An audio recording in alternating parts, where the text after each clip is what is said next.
Ask me where my wife is right now, and I'll get it right down to the couch cushion. Ask me about my daughter Kayla, and I'll get that right too. Her drive to work, her Tuesday. I don't have to think about it. I just know.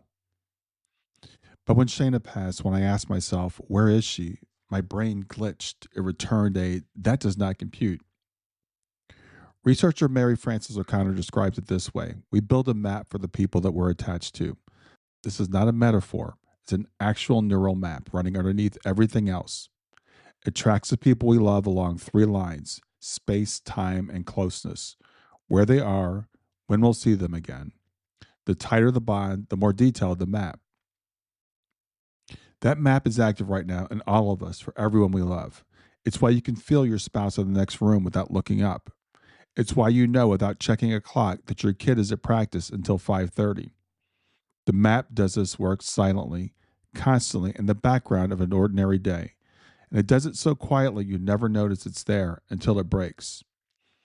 Here's the problem when someone we love passes: the map doesn't shut off, it doesn't get the memo.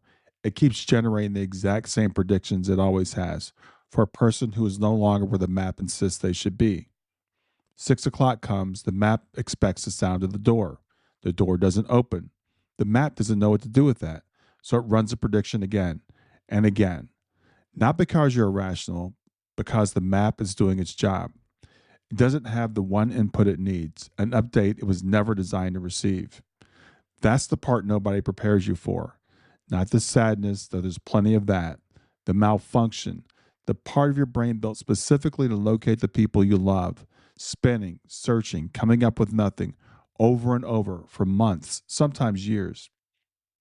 That's why I write books called Finding Him, Looking for Her. Why the entire language of grief sounds like a search party. Why so many of us feel quite literally lost. We're not choosing that word for effect. Lost is the most accurate word available. We're not being poetic when we say that. We're lost, and the oldest part of the brain, that part that has nothing to do with logic or belief, is still checking coordinates that no longer exist. The brain can't find her in space or time, so it returns nowhere.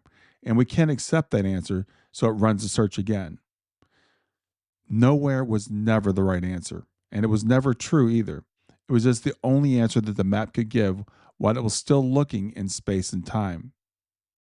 She's not nowhere, she's everywhere. She's everywhere I put my attention, wherever I stand. If I look for her, she's already there. In the kitchen, in the car, in the middle of a sentence I didn't finish. That's not denial, and it's not a nice story I tell myself to feel better. It's just where the map points now once you stop asking it to find a single location in space and time and start letting it find her everywhere at once. The door still doesn't open at 6, but I've stopped waiting for it to. I look somewhere else now, and she's there too.